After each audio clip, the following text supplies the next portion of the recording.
This is WFO Radio.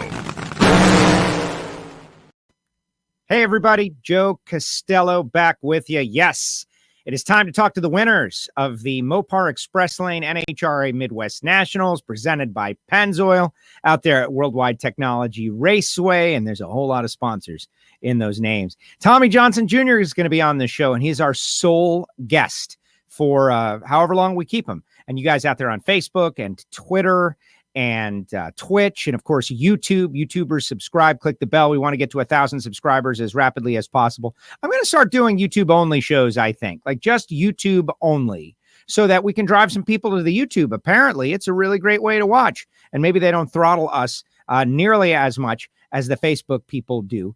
But I really appreciate you starting the watch parties. And if you're a fan of Tommy Johnson, you're going to love this, because this is a pivotal victory. And Tommy's just seconds away, but if he were to go on to win the championship this year, his first championship, we're going to look back at defeating Jack Beckman and Matt Hagan as vital. Like this was where the tide turned. And it's going to be very exciting to speak with Tommy, who helped us in our happy hour shows early on at the beginning of COVID. We're trying to figure out what to do. He came on, we had beverages, got a little rosy. It was great. Tommy's going to be on just seconds from now. But first, I want to tell you about people who are supporting the show. We got a brand new sponsor. In racing, safety comes first, and today safety is more important than ever. Introducing Sanacor by Silverthorne Industries, the safe and powerful way to stay protected. Sanacor offers hand sanitizer and bottles are convenient single-use packs. Safe, powerful, Sanacor. How about that? We're running commercials now. Yeah, it's not just your father's social media, folks. But yeah, it's great to have the folks at Sanacor on board, and we want you to go to their website, SanacorUSA.com, or their Facebook page, Sanacor USA on Facebook.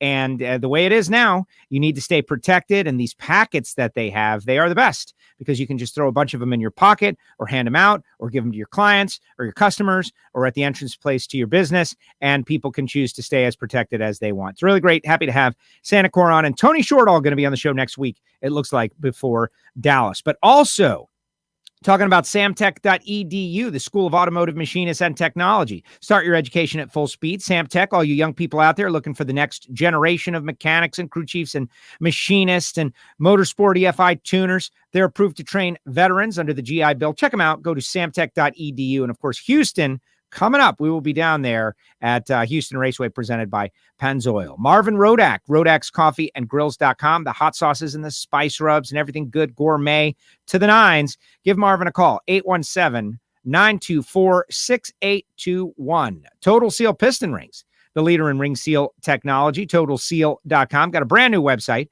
and everybody loves it, because you can get the podcast there, Hidden Horsepower, and catch up with everybody.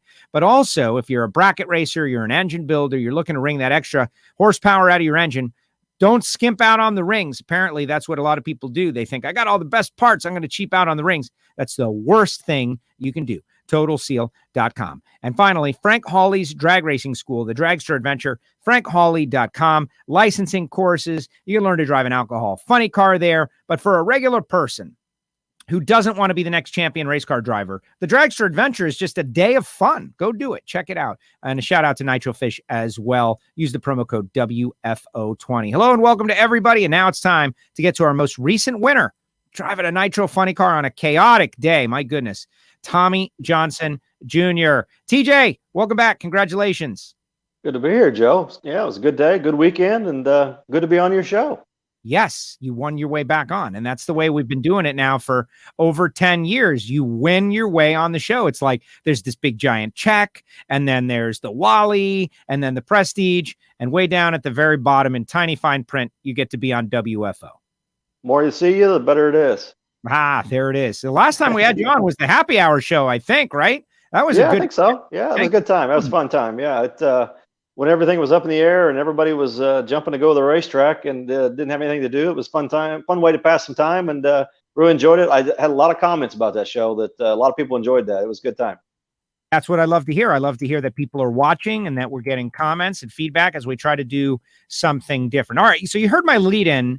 We'll talk about the round by round and the schedule and Camping World. You're the guest, the guest for the show. So fans of Tommy, share the show out there. but 2 big round wins, Tommy. Like you had to have this. You had to have these rounds, or I don't want to say it was definitely over, but the odds would have gone dramatically down. Yeah, I mean, it was to the point where you couldn't have a bad race. We'd already had a couple bad races.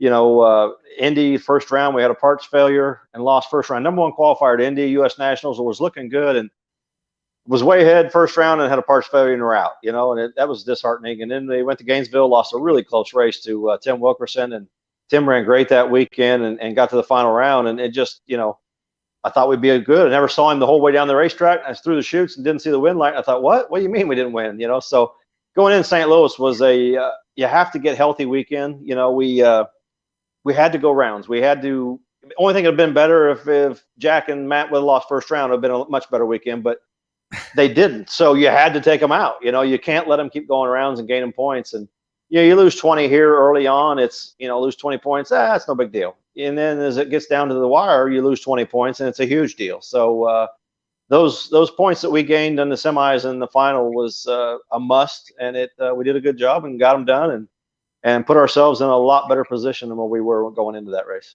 You mentioned the race in Gainesville, and yes, a very close race, but that's what this sport is, and a lot of people have them. And you come into St. Louis, and the guys you had to go up against. All right, so first round, Terry Haddock, 417. If you had made a mistake, you might have lost, but you're 391.9 coming out of the 8 slot, setting up a battle against the number 1 qualifier, Paul Lee. And he got distracted on the starting line. That's un-Paul-like to be 184, but he ran an 89. So things could have ended right there, but you got around to set up those 2 back-to-back runs we were talking about.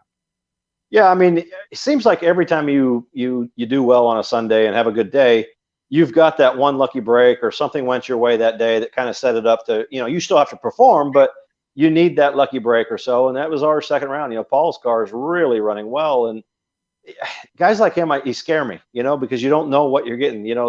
They can run really well. They may not run well all the time, but they have great performance in that car right now, and it's been running well. So going in there, I was, it makes you nervous because you don't know what you got to go do your thing, but is it going to be enough? Because they're kind of notorious for taking shots, and those shots stick, like we saw. It went 89, and so could have easily lost second round, but fortunate enough to get that round win and move on. And then we figured our car out. The tune-up was off a little bit, first to second round. It ran okay, but it didn't run like we wanted it to. And then as the day went on, we kept learning and got the tune-up fixed and ran better the next 2 runs.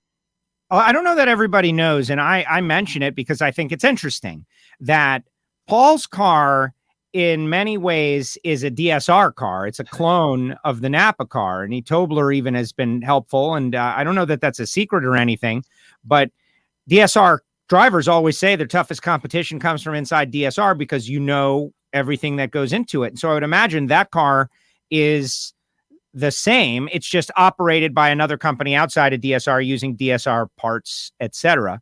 But they're good. Paul Lee is good. It's just a matter of time for this guy. Yeah, that's actually got one of my old bodies on it. I think it's a Ron Capps chassis with one of my bodies on there. And like you said, it's all DSR. It's basically the same as our cars. So it's bad enough battling 3 others. Now I got 4 others to battle. So it's nothing you take lightly, going against them. I mean, they've run really well and been a contender here lately. So you have to take them really serious. And even Terry Haddock, I mean, ran a 417 first round when we really didn't have very good qualifying. I wanted that one shot, and it wasn't a very good session. So like you said, we'd have made a mistake first round. Same thing happened to us at Indy. Dale Creasy stepped up, made a great run, and got me. And it was like, really, now you want to make that great run right now? So you have to go out there and run good 4 times on Sunday if you're going to get the win. Gypsy's out there says, what's up? Everybody out there saying what's up. Congratulations on a good weekend. Yeah, we've been doing WFO now for a long time, back to satellite radio, but this is a great example now of how technology advances because people can check in, they can see us, our peers, our friends, and they can bust our chops a little bit too. Of course, if you've got questions, you can put them up in the comment section. I might hit Tommy with them. All right, something Reinhardt always says, and I know why he says it, because we make a big deal about the team thing. And maybe some people think that takes the edge off. right? Because you guys are all teammates and you're all cashing checks no matter what. So it doesn't matter who wins.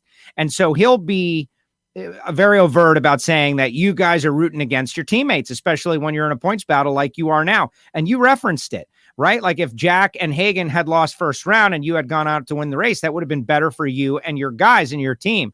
And that's the real deal. So going up against Jack now, he's trying to win another title. You're trying to win your first title. You know what they've been all about. Yeah, you've got the same parts and you might share the same lunchroom during the week. Who knows? But you have to destroy them. Yeah, I mean, it's you look at a lot of the comments sometimes about people saying, well, they monopolize or they do this or they play team games, and I wished it was that way. I wish they'd lay over for me. Right now we share resources. At DSR, we're fortunate enough to have all the same resources. We have all the same. We all use the same blower dyno at the shop. We all use all the equipment at the shop. But when those trailers get loaded up and we head to the racetrack, we're our own independent team. We have teammates that we can rely on for different things, but we can't rely on them to help us, beat them. So it's realistically, we're four separate teams just housed under the same building. And it makes it very tough because they have all those same resources you do. And when it comes to race day, it's who uses all that equipment and uses their knowledge and puts it all together better than the other team on that given day. So yeah, it's pretty tough when you're racing teammates and you know how good their stuff is because the crew chiefs do share information. They talk to each other, and if we're seeing something of a trend, we'll share that with other teams and likewise. So a lot of great teamwork goes on there, but yet when those cars start, there's no teamwork. I mean, it's everybody for themselves. And yeah, I mean, I've been a pretty big fan of some of my other competitors here lately, hoping they'd take out my teammates for me. Well, right. Cap's taking out Hagan. He had his own deal a couple of weeks ago at the Gator Nationals. That slowed his progress. It's just whoever's in the lead, you want them to lose. Not you specifically, but if you're in a points battle at any level of racing, whether it be bracket racing at your local track or otherwise, whoever is in the lead and you're not in the lead and you're trying to catch them, they must lose. It's as simple as that. You don't even care if the second place guy beats the first place guy. That's great. And then as soon as he does it, you want that person to lose so that you can catch up and make some hay. So tell me about the run against Beckman from a driver standpoint, because you're 068, he's 083, you go in 89.6, and that's low of the day so far. And you guys are stepping on it. The competition is getting better and you're having to step on it. But what about you in that? Basketball is in the finals right now. We're always talking about players elevating their game for the stage that they're on. It doesn't get bigger than this. This is it. Championship time. You got to leave on these guys, and you did. Yeah, it was, I wish you could be perfect every time, but a human is not a computer. We're not going to be perfect every time. And you try your best to be repetitive and be good every time and not make mistakes. And, coming into that round, I knew I had to be on my game. Jack's a great driver and does a great job. And their car was running extremely well. They ran very well first round. And I think they had lane choice on us coming into that round. So I knew their car was going to be good. And we stepped on the tune up a little bit. We were kind of figuring out what the car wanted as the day went on. And I said, it's time to step up. And I actually think they did me a favor we ran the first two rounds in the left-hand lane. We had choice. We took the left and they put us over in the right-hand lane. And, there's things about certain racetracks that make you feel more comfortable. And we got over into the right lane that round. And I looked up at the tree and I'm like, this just looks better. It was a visual. It looked better, looked easier to me. And, the sun was actually starting to set a little bit to the west, and the left-hand lane had the sun on the tree, and it was kind of shaded on the right-hand side. So maybe that made a little difference. I don't know. Plus, I tried to really focus, and it was funny. I was nervous first round. You always have the first round jitters, and you're nervous. And second round, I was a little nervous. Like, man, we can't lose this. We need to get in. We got to go to the semis. Got to get around this one. And for some reason, I got up there for the semis, and I wasn't nervous at all. I don't know what happened, but something came over me and calmed me down, and I went up there and was relaxed as can be. And that tends to pay off sometimes. It's hard to try to get there. You can try to fool yourself and try to make yourself relaxed, but it just did. I just became calm, and everything went perfect. So it worked out. the zone there, the place where you're not even controlling or thinking about what you're doing. You're just doing it right, that athletes talk about all the time. But like, how do you put yourself in that situation? And you got there when it mattered most. It's going to be very interesting to see. But then the final round, you and Hagen. Hagen is obviously a champion, multi-time champion, an excellent lever. His reaction times are incredible. Dickie Venables, certainly at the Gator Nationals. And then this past weekend, they were dominant in Gainesville, got beat out here, mid-pack qualifier, but only because qualifying was so crazy and shortened, even more abbreviated. They were going to be tough. They were having a good race day. Tell me about that race.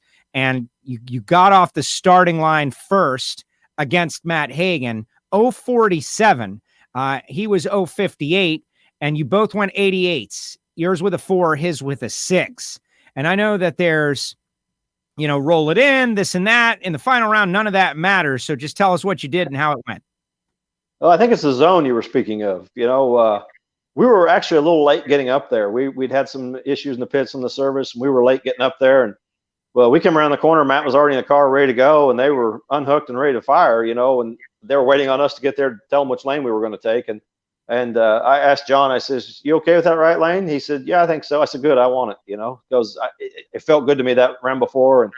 And I was actually in a hustle to get strapped in the car. We were hustling. I jumped in it, threw my stuff on, jumped in the car, and like you said, I didn't have time to think. There was no time to think. It was just as soon as I was strapped in, we ran the car to the water box, hooked it up, started her up, and fired it and went.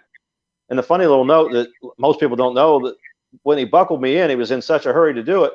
He got one of my arm restraints underneath one of my belts. So we went to roll up there, and I was like, "Oh, this isn't good."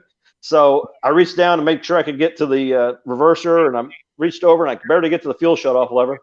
I thought, it's all right, we'll be good, So didn't have time to fix it. So rolled up there, and I've always in my career been a better driver when something happens. When we have something go wrong, a fuel leak or something wrong. I think it erases everything that you're thinking about, and your mind can beat yourself. You get rid of all that, and you just concentrate on the job at hand right then.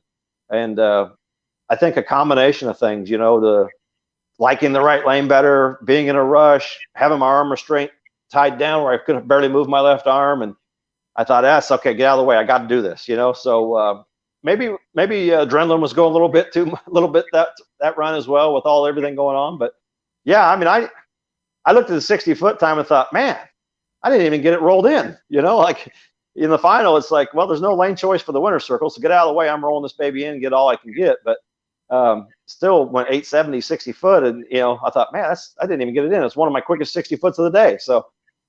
Yeah, pretty happy with that. You don't get that every time. You can try, but you're not going to get that every time. And fortunately, it came at the right time. So yeah, it's just Matt's really good driver. He elevates you. You have to be on your toes.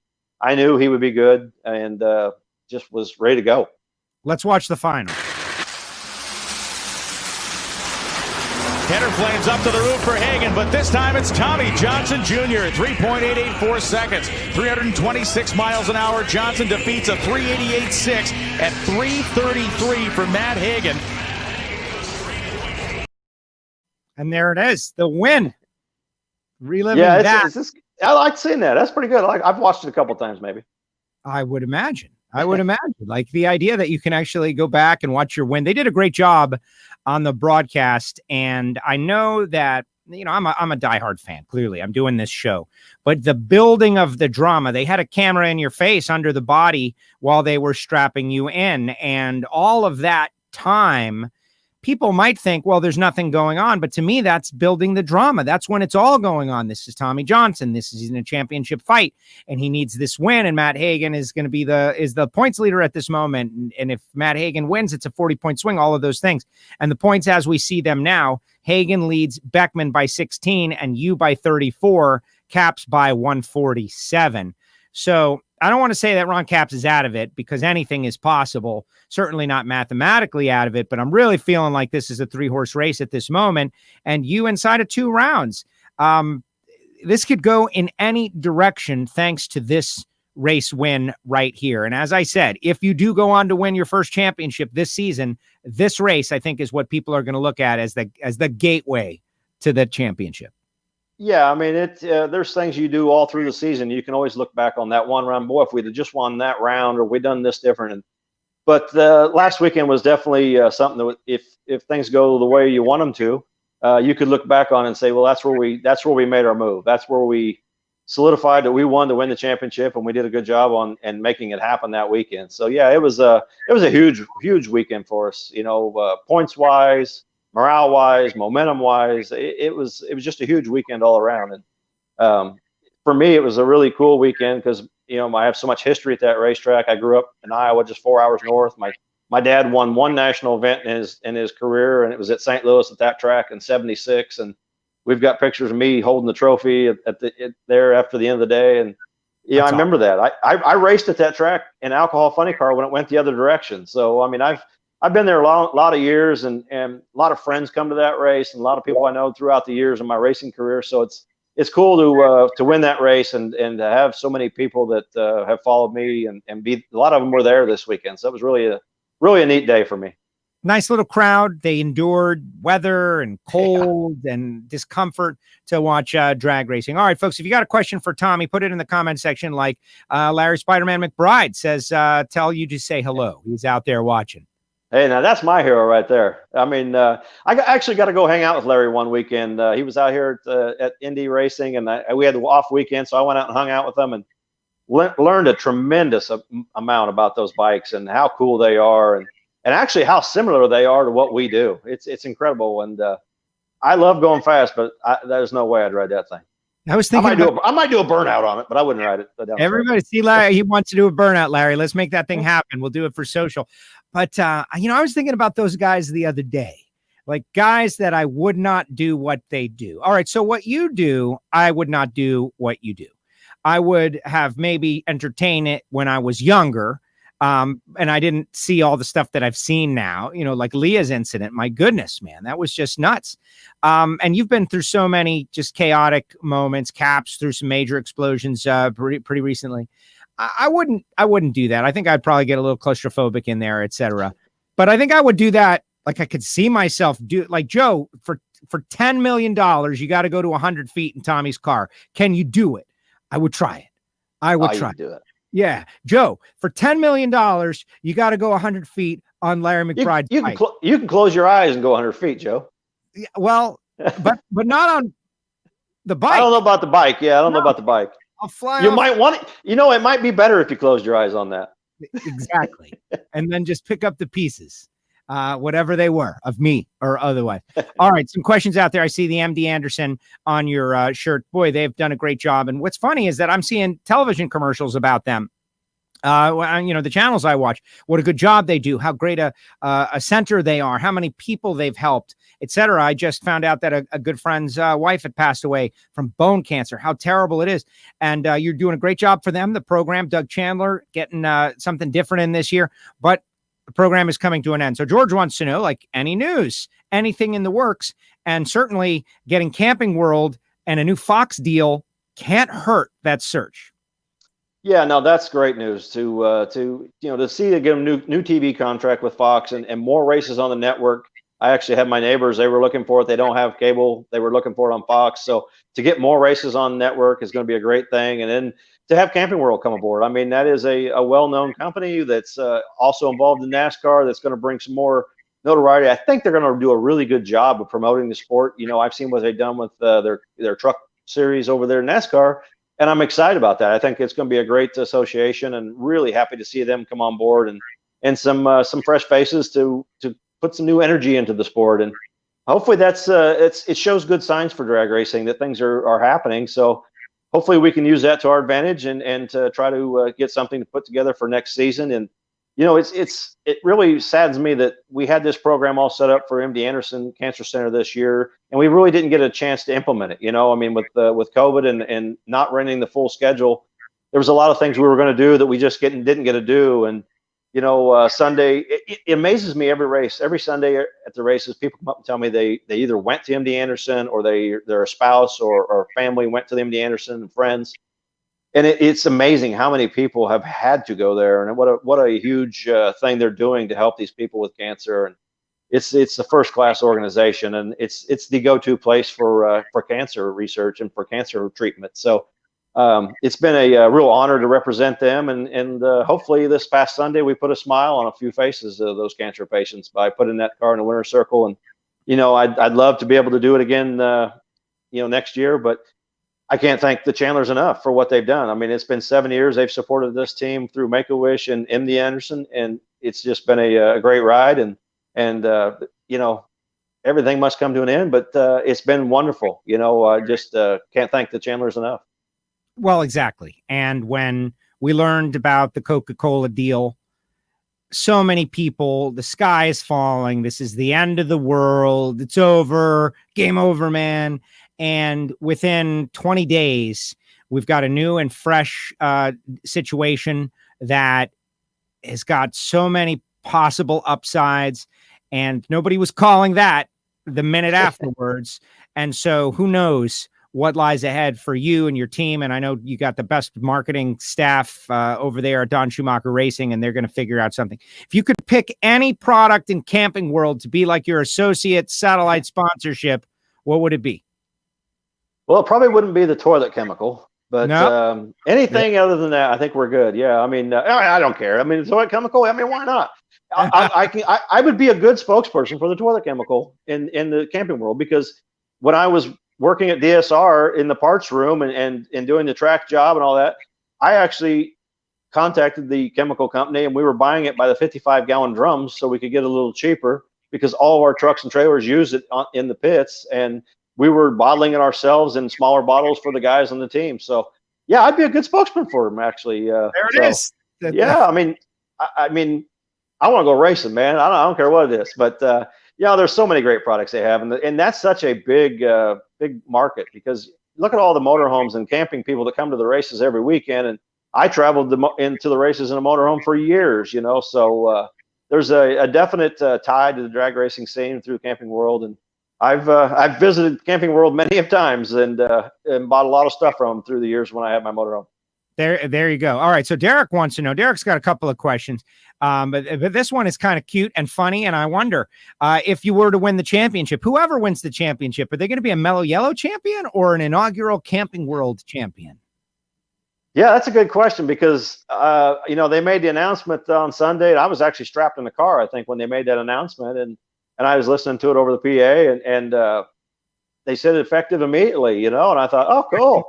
So end of the day, I was thinking, am I the first guy to win a Camping World race, or am I the last guy to win a Mellow Yellow race? So which is it? So there wasn't a Camping World hat at the end. I have a Mellow Yellow hat. So I guess I'm the last one to win a Mellow Yellow race. So we'll see.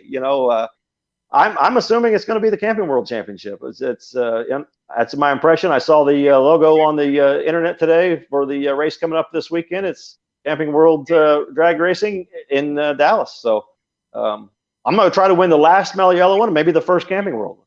You're definitely the answer to a trivia question. Like when everybody starts coming at you folks with a question like this, just say Tommy Johnson, because you got a good chance at it. I think you can be spun as both. Definitely the last Mellow Yellow winner and the first Camping World winner, because they made the announcement mid-race. Yeah. Eliminations. And so you won a couple of rounds as a Mellow Yellow drag racer. You won a couple of rounds as a Camping World drag racer. And that's pretty cool. Of course, they couldn't get hats made, but I do hear that by Dallas that things are going to be switched over, which is good stuff. Derek also wants to know about the 5-disc, 6-disc thing. He has 4 cars in DSR, and it's like 2 and 2, right? And JC spent a lot of time with Tobler, and they have just so much experience. And by the way, I think you're proving the point, both you and Caps, that it's just a matter of what, opinion, preference? Yeah, I mean, we ran 6-disc for a while, but we just didn't have the data that we had with the 5-disc. We'd ran 5-disc for so long, and John was very comfortable with it. We only ran into a problem a few years ago when the track prep was really good, and you could throw about everything you could get to it. We almost got to the level where we were wearing out the 5-disc on a run, and we had a run where we wore so much clutch it actually come unhooked. There wasn't any more disc left, so it freewheeled the engine. So we made the decision to go to a 6-disc. And then now that the track prep has been changed a little bit, it restricts you from throwing all that power at it. You have to finesse it and get it down there.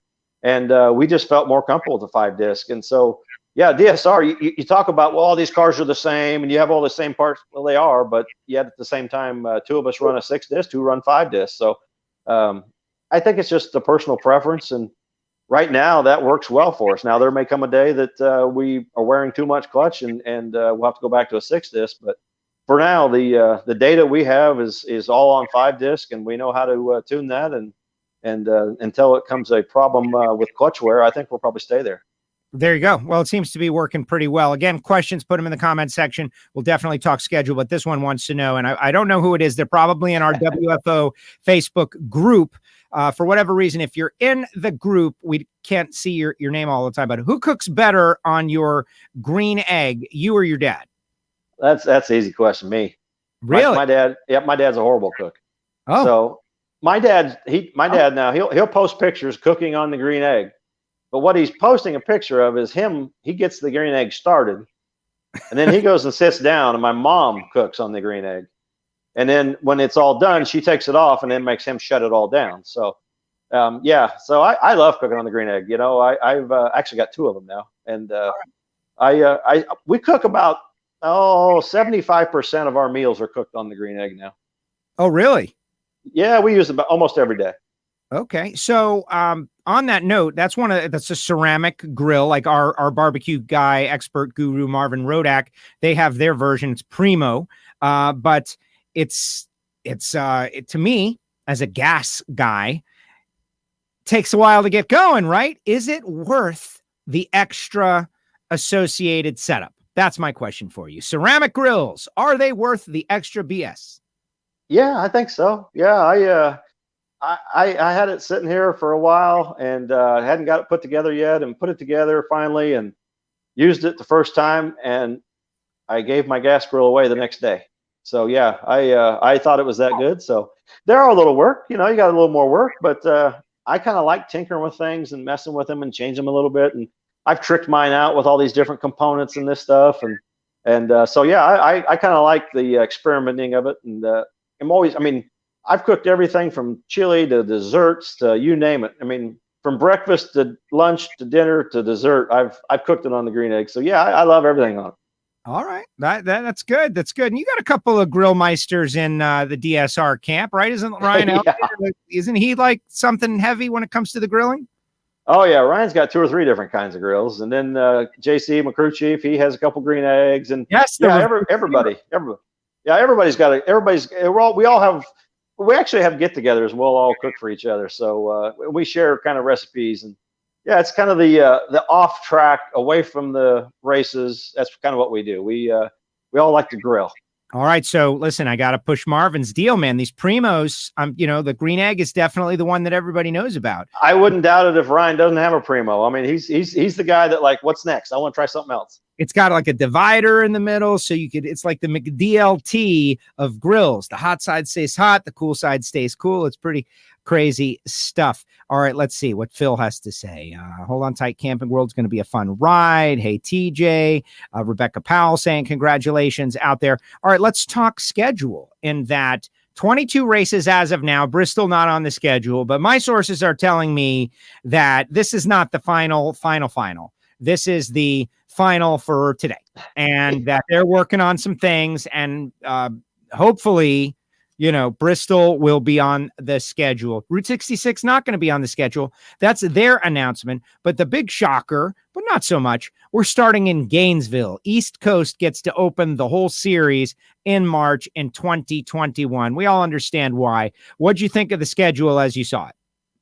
Well, I think one thing we've learned throughout this year is nothing is a surprise anymore. It's all fluid, and things change rapidly. So, I kind of had an idea that Gainesville would start on the East Coast. It was kind of the talk that maybe with some of the restrictions still in place out west, that we might need extra time for that. So, I wasn't surprised to see starting in Gainesville, and it'll give the guys maybe a little more off time throughout this winter to get prepared. It's been a weird year, so who knows what'll happen. I think that's great right now in the situation we're in. It gives us another month or so to continue to look for funding for this team. And Gainesville's always been a great race. I remember back in the day when it was the second race. We went to Pomona, and then the next race on the tour was Gainesville. So it's not going to be much different than some of the past years. But it's going to be tight. It'll be tough for some of the teams. I saw where we're going to have a couple 4 weeks in a row. A couple to three weeks in a row, and not a lot of weekends off. You lost basically a whole month with just a couple less races, and it's going to be packed in tightly after that. So it'll be a little tiring on some teams at times, and I think, but it's going to be action. As a driver, it's good because once you get a rhythm going, you want to keep it going. When you take a couple weeks off, those first couple runs takes you a little bit to get back in the swing of things. So. I think it's going to be an action-packed year, and I'm excited. I think Camping World's going to do a great job with it. Well, exactly. And you do what you do, and you got plenty of extra rest this year that you can use next year. But everybody can go to NHRA.com to see the schedule. We're not going to go through every single race because, well, we'll wait to the final version of it. But the countdown returns, though, next year. And I still like the countdown. We're seeing what it's like without the countdown this year. It's kind of different in that we weren't exactly sure how many races there were going to be, so it's not like a real start to finish pure championship like we would have liked to test the deal. But the Camping World countdown returns in the playoffs next year, beginning with Reading, Pennsylvania, Charlotte, St. Louis, Dallas, Vegas, and Pomona, ending at the Auto Club Finals November 12th through 14th. Yeah, realistically, looking at this year's championship, it's not a lot different than the countdown. I mean, the only thing we didn't do was reset points, but yet we'd only run a couple races, and there wasn't a big gap with everybody. So it's been pretty similar to that. We're going to have maybe a race or two more, but not a whole lot more. So it's very similar this year. But just first glance at next year's schedule, it's not exactly the same as what we've had in the past, but it's very close to what it is. The Western Swing, all that's the same time. You move Topeka a little bit, a couple here and there, but overall, it's generally pretty similar to what we've ran in the past, just with a few tweaks. There you go. All right. So if you were to win the championship, right, which I'm not doing that to you because I know racers are superstitious, but I want you to look backwards and tell us the closest brush you had with the championship to this point, and what do you remember about it? And I know you remember everything about it, and that's what I'm getting to, that racers remember everything about the races or championships that they didn't win. Yeah, I mean, we've had a shot at it a few times, and the one year we finished second to Ron Capps, we were just 42 points, I think, behind Ron, something like that. Finished second. I actually wasn't even thinking we had much of a shot. I think we came into that race fourth in the points. We came into the Pomona Finals and won the race and just happened to end up second in the points and came within a couple rounds of Ron of getting it, so almost surprised myself, like, whoa, what do you mean we're second? So it was that was the closest we've ever come. I mean, and you look back on it, you think, man, 2 rounds, where could we have had those couple rounds, or a couple qualifying points here and there. And but it's hard to look back. You go out and try to do what you can every weekend. And honestly, I don't look at the championship picture. I always look at that weekend, that race, and if you can do well and win that race, that adds up for the championship. So it's going into Dallas. I mean, yeah, things are tight now. We're back in it. We're right there. But if you don't concentrate on Dallas and do your best for trying to win that race, and the championship's not going to be given to you just because you showed up and ran.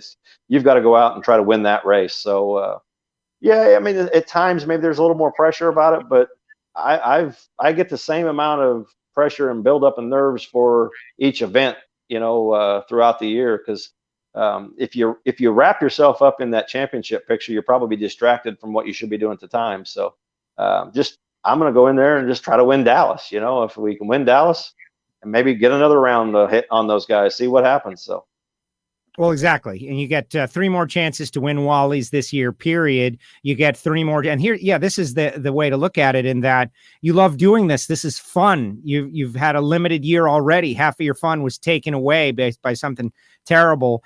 You get 3 more opportunities to go as fast as you possibly can, get out there and enjoy it. And by doing that, you'll get in the zone, and who knows what kind of good stuff may happen at the end with the points. Tommy, thank you for coming on WFO Radio, sharing the victory. We even talked a little grilling. What's your best dish, like the top-notch best thing that you know how to do on your grill? Oh boy. I like smoking stuff, for long periods of time. I like a good brisket on there, some ribs, but generally I like a steak on there. You can slow cook that, make it nice and tender, and then towards the end you pull them off, put a little butter on there, some rosemary, crank the grill up, and then reverse sear them. Throw them back on for about a minute each side. Got that nice crispy outside with that nice tender soft inside. So yeah. Wow. Okay, so like if Marcus Lemonis is coming over to talk sponsorships, that's what you're making. Oh, he's getting a fillet. Yeah, you bet. We'll cook him up a good fillet, no problem. I like it. I like it. Tommy, thank you very much for coming on the show. I really appreciate it. Fun being back out at the drags in Gainesville at very least. Good luck out there in Dallas. And, maybe this isn't the last time we'll see you on WFO. I hope not. No, that's the plan. If you see Joe, championship's coming. There it is. There it is. Well, that's what we do. We track the champions. All right, Tommy, be good. Thank you so much. Appreciate it, Joe. There he goes. Tommy Johnson Jr. with us here on WFO Radio.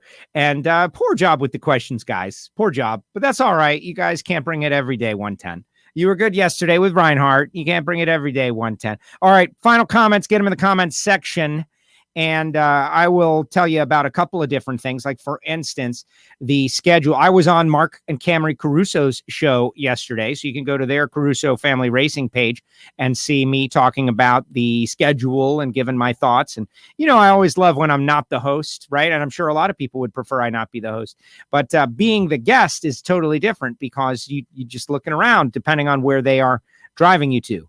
And that's what it was all about. We talked a lot about the schedule coming out and what was on the schedule and starting in Gainesville. For me, it's very interesting. First of all, my Florida racing schedule has changed dramatically because the NASCAR schedule has changed also. Homestead Miami Speedway is now the second race of the year right after Daytona. They're going to come down here to South Florida, here in the Miami area, and run the second race of the year. And there's going to be no conflict with any NHRA stuff because NHRA starts at the Gator Nationals in March. I think it's really smart doing whatever we can do to bide as much time between now and when we want to race to allow a vaccine to happen, all different positive things when it is related to the pandemic. And the Winter Nationals will be in, April. And that's the big change, I think. If you're a Southern California racing fan, you've got March 12th through 14th, the Gator Nationals. You got March 26th through 28th. The Southern Nationals in Atlanta will actually be second out. And then back west, April 9th through 11th, the Lucas Oil Winter Nationals. Then we'll go to Vegas for 4 wide. Then we'll go to Phoenix, Arizona. So you West Coast people, right from now, let's just assume that things are going to be better pandemic-wide. And it's going to be mostly in the rearview mirror. So we can go out in full force and have fun. Why would you not do the Winter Nationals, Vegas, Phoenix swing? Why would you not do that 3 weekends in a row and come spend 3 weeks in a row with NHRA Camping World Drag Racing and check out all the new stuff? Why would you not go rent an RV and do that tour just to show your passion for drag racing? And then after that, we're going to head back east for the 4 wide Nationals and then on and on and on. And regarding Bristol is an amazing track. I have no inside information. They're working on stuff. I can tell you that one of our media partners, Competition Plus, is reporting through their rumor mill that it will be on the schedule. So there you go. I think that will be a really good thing. And that's bad. Just checking over to Competition Plus when I mentioned Competitions Plus, and there's a headline, and I recommend you go there right now, a couple of minutes ago. And I'll read you this as breaking news, negative news. The roller coaster that is NHRA, or the world, life and the world, is pretty crazy. Terry McMillan knew the moment the pandemic suspended drag racing, it would have far-reaching effects. On Wednesday, McMillan revealed something he hoped wouldn't happen. Amalie Oil has suspended his sponsorship program effective effectively putting his Top Fuel team on hold for the balance of 2020 after next weekend's NHRA Fall Nationals in Dallas. He has no confirmation the program will return in 2021 at this time. Oh, man. That is a major bummer. The virus has put everyone, this is competitionplus.com reporting, Bobby Bennett writing the story, just out, breaking news. The virus has put everyone in difficult times, and the economic pressures and trying to still make the bottom line, do something positive, is really taking its toll on many, many companies, McMillan explained. I don't even think we've seen the end of this. It's just companies are struggling to survive. And even though they are big business and sell a lot of products, when you start going down in percentages, it's difficult. You got to look at what you got to do. I get it. It's just business, says Terry McMillan. And I'm not going to read the whole article. That's why you go to competitionplus.com or one of our marketing partners to find the great stories that are out there. And bummer, man. Bummer. But stay the course. There's not much we can do about these kind of things. We're in a total situation of flux. And what is the most important thing? Get past the virus. Now, I'm not going to go into all of that because there's all kinds of different opinions on how to do that. But as long as the virus is still a thing, there's going to be people who are got big question marks floating around over the top of their head. We got to get past the virus. Yeah, look at everybody bumming out, man. Bumming out. We were doing so great. And then all of a sudden, that'll teach me to go to Competition Plus. Get a story like that, Bobby. No, I appreciate it. Breaking news here on WFO. Jim Norris, I hope that Camping World promotes NHRA on national TV. Remember, we're expanding races. There's going to be 8 big Fox Broadcast Network races, a third of the season. Coke Mellow Yellow did a very bad job. I don't think that's true, that they did a very bad job. Also, Coke used Mellow Yellow instead of Coke Bram. I knew they weren't all in. Jim, no offense, but that's not an accurate statement. Yeah, Coke would have been great, but the Coke brand is like a worldwide brand. They wanted to use drag racing to push Powerade, Full Throttle, Mellow Yellow, and I still like Mellow Yellow. So let's see. My friend Cody is on that team. Well, there you go. Way to go, Cody. And so there's a little bit of negative news just to end us off. But when one door closes, another door opens, and you got to ride it out. No sponsorship lasts forever. I think it's a bummer, because Terry has been such a great ambassador. I wouldn't know much of anything about Amelie without Terry McMillan and Jim and that team. They have worked so hard. I can tell you this, Terry McMillan isn't just going to roll over and quit. That's not going to happen. He didn't build this operation for the last half of his life to get in position where he's finally got a quick and fast hot rod that can win the race any given week of those years of struggle. And I also think it's a bit of a mistake. There's a lot of money that has been gotten to this point, and Terry McMillan is a great ambassador, and he's got a legion of fans who love the man and are ready to like go through a wall for the man. And that's what brings sponsors. And so I think good things lie ahead for Terry McMillan. I think it's a bit of a bummer, got these, cars are still running down the road. They're still using oil, but who am I to second guess anybody? It's just a bummer. It's a negative story. And at this point, let me tell you about our sponsors, because just the same as these Top Fuel teams, the only way WFO gets on the air to tell you this and to bring you Tommy Johnson is because we have some sponsors. Now, obviously, the budget and commitment is much lower, but I know you might get bored when I start talking sponsors, but don't. Think about how much they help the sport. People like Sanacor on board, Tony Shortall and his new organization, the folks at Silverthorne Industries. They have got a lot of great stuff going on at SanacorUSA.com. If you've got a shop, if you're a race team, if you're a smaller team, if you're a business, and you're looking to get sanitizer that is convenient, easy, and powerful and works. This is over 80% ethyl alcohol. And it's made right here in the United States. And they've got bundles where you can get the gallons, you can get the packets. And for my money, the packets are where it's at. That's what's up. Because you got to go over and touch the pump. Guess who just touched the pump before me? Yikes. You get a couple of packets, you throw them in your back pocket. Go to their Facebook page, SantaCore USA on Facebook or SantaCoreUSA.com, and check out what they got. We really appreciate them joining us here on WFO Radio for the month. Also, samtech.edu. This is something that you're going to need an education. If you're a relatively young person, if you love NHRA drag racing, if you're a machine shop kid, I have had so many interviews with great engine builders on the Hidden Horsepower podcast, and they all say that going to some place to get a foundational education is really important. Samtech.edu is one of those places. Really interesting to see how they teach the courses, and their students go on to great things. Samtech.edu. And Marvin Rodak. Marvin, if you're out there, bud, I was pushing the Primo grill, man. I was pushing it. I was like, it was getting uncomfortable hearing Big Green Egg all the time. Everybody knows the Big Green Egg is like I'm going to make an analogy that might not be right. It's like PC, and the Primo is like Mac.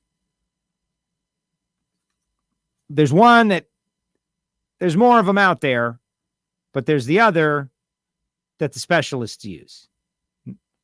I don't know if that's a good analogy or not, Marvin. You tell me. 817-924-6821, but it's got a divider in it. I can tell you the one steak I had on the thing was amazing. And the coffee I have every day is amazing. 817-924-6821. Total Seal Piston Rings, the leader in ring seal technology. You know, someone was telling me earlier today, or asking me yesterday, they were saying, Joe, what is the situation for Pro Stock? And I will tell you. Saturday in Dallas, Q1, 12:30, E2, 2:30. And that's going to be Jason Line versus Aaron Stanfield and Chris McGahey versus Erica. Then Q2 and E3 will be 4:45. And then the finals will be Saturday night under the lights in Big D. You get to see a little extra racing Saturday in Dallas, and that tends to happen from time to time. So some of those Pro Stock cars, Jason and Aaron and Erica and Chris, they can end up getting 4 runs on that day. Isn't that going to give them an advantage in eliminations? Yes, it is. Don't complain. It is what it is. We're all toughing it out. TotalSeal.com, the leader in ring seal technology. Check them out. And also want to give a shout out to Frank Hawley's drag racing school. Frank and Lana Hawley had a couple of my listeners go up there and do the licensing course. Steve and Leslie. Steve went 823. That's moving. 820. I mean, it's not my 798 low ET that I have. My low ET is quicker than Steve's, but he got to hang out with Frank Hawley and I didn't. I was there by myself at Palm Beach on a Wednesday night. And also Nitro Fish got a lot of heads up that the Nitro Fish website was glitching yesterday. It's back up and it's back on. So get over there and get your gear. Use the promo code WFO20 and you can get WFO Radio t-shirts and face coverings and all that stuff. The Jason Line retirement gear is all available there. WFO stickers. I sent out some letters today. Castello Media /WFO Radio stickers. P.O. Box 848-353 Pembroke Pines, Florida 33084. And if you want a face covering, go to WFO Store. This is what it looks like. It's got this great pocket where if you want to be crazy like I am, you can stuff a little filter in there and protect yourself extra. And $10. Come on, what's better than that? That includes shipping. $10. And you're rocking WFO with your face covering and you get some stickers and the whole deal and you're supporting the show. Pretty awesome. And then finally, the Patreons. These people are insane, but we love them. Patreon.com/WFO Radio. We got a new Patreon today. Steve Brenwald. Steve, why are you becoming a Patreon? Steve Brenwald joined, and now he gets all the bonus content. That's right. All the bonus content on the Patreons. It's just a way to support the show and get the word out about the show. Really appreciate all that. All right. Final comments. Let's see what everyone's got, and then I'm out. Got to go get ready for New York Yankees baseball, right? I got an email today from a guy who was very unhappy about the Yankees talk. He was very angry. He was very angry at me. His name is Doug. Doug, you were very angry at me. And I responded to him, and it turns out he's a Dodgers fan. He's very upset about Reggie Jackson hitting 3 home runs in 1977. And it goes all the way back to that. And I got you. But then I brought up 1981, and I was like, hey, man, you guys got the last licks in. And he was talking about leaving the show. He was going to leave. Doug was going to leave the show because I happen to mention the Yankees. And so I was in a tough spot. What do? Do I change my core programming and abandon my passion for my team, which I know most people hate? There's a lot of Yankee fans, but there's more of everybody else, Yankees versus the field.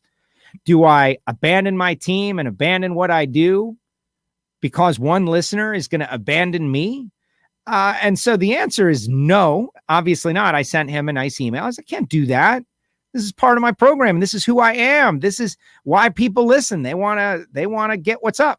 And I might remind you that the New York Yankees spent a lot of time and money in the sport of NHRA drag racing with Gwen Steinbrenner Racing. And another reason why I'm so connected to NHRA drag racing in the New York Yankees. And so, Doug, come on, man. The Yanks lost last night. It was a bit of a bummer, but we're going to get after it again tonight. Miami Heat lost also, for those of you who can see. We're down here in sunny South Florida, but I'm excited. We got to get a win tonight. All right, let's see. Great show. Overlapping West Bucks Wednesday show a little. Yeah, it's tough. Wes does a show and Brian does stuff and everybody does stuff. And what can you do? Sometimes we're going to overlap. I got to schedule these drivers in 4 p.m. works like Doug Coletta tomorrow at 4 p.m. And Wes's show is very different. Wes is not NHRA centric as I am. He is more outlaw racing centric. Sammy, what's up, Sammy? You and Dom. Look at Dom wearing a Yankee hat, by the way. Ordering packets for my kiddo for school. Monica, exactly. My little nephew went back to school today. Gio in Miami's little son. You can hear about Gio in Miami on the Ignition podcast. And he's 9 years old and he hasn't been to school for a while. In South Florida, they're going back. And we're all a little nervous. And, you people might be like, oh, don't worry about it. No, I'm thinking about it. This is my little nephew.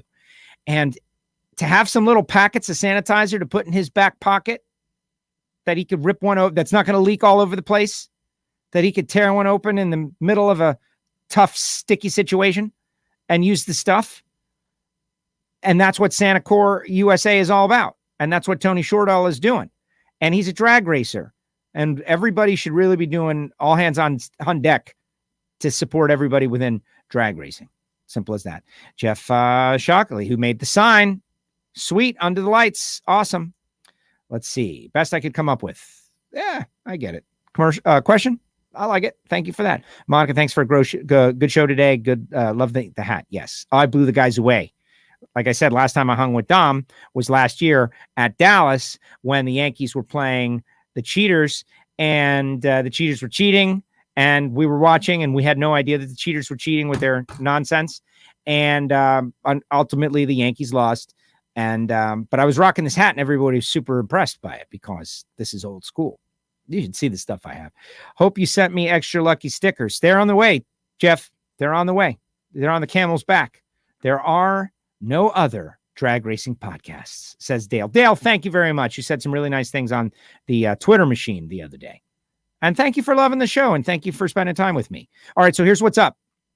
Doug Coletta, 4 p.m. tomorrow. That's what's scheduled. Friday, happy hour. I'm doing it. That's right. I decided 4 o'clock happy hour. Now, it's really a bad decision. It's going to be me with myself just hanging out, having a drink. Except I do have one guest that you'll be interested, like locked in, supposedly. Anything could happen, but locked in. NHRA's newest licensed top fuel racer, Krista Baldwin, going to come on Friday and tell us about her licensing experience. This was the license that went around the world. I've seen a lot of racers get licensed. And this one got extreme social media traffic, all the connections, the Greek, her dad, just all the people that love Krista and her mom, Paula, and they know that they're diehard drag racing. And we're going to speak with Krista on the happy hour show. And also, I think Taylor Comiskey is going to jump on, but he's going to be at a race, and a lot of people are going to be at a race. Courtney Enders is going to be at PDRA, might try to check in. There's going to be the double divisional out there at Wild Horse Pass. So there'll be drag racing going on, and maybe we'll be able to check in with some of those tracks. And if not, we're just having beverages, and you guys want to hang 4 o'clock on Friday. And that's that. Simple as that, guys. Simple as that. Thanks to Tommy Johnson Jr.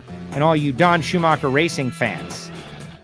You know, the Don Schumacher Racing fans should unify. Because I know you got Caps fans, and you got Hagen fans, and you got Tommy Johnson fans. You got fans that are all spread out, right? Beckman fans.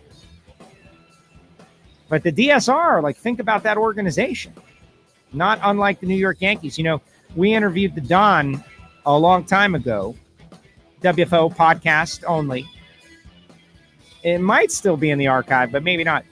But I asked him about George Steinbrenner and what he thought of George Steinbrenner, and if many ways does he model his style after George Steinbrenner.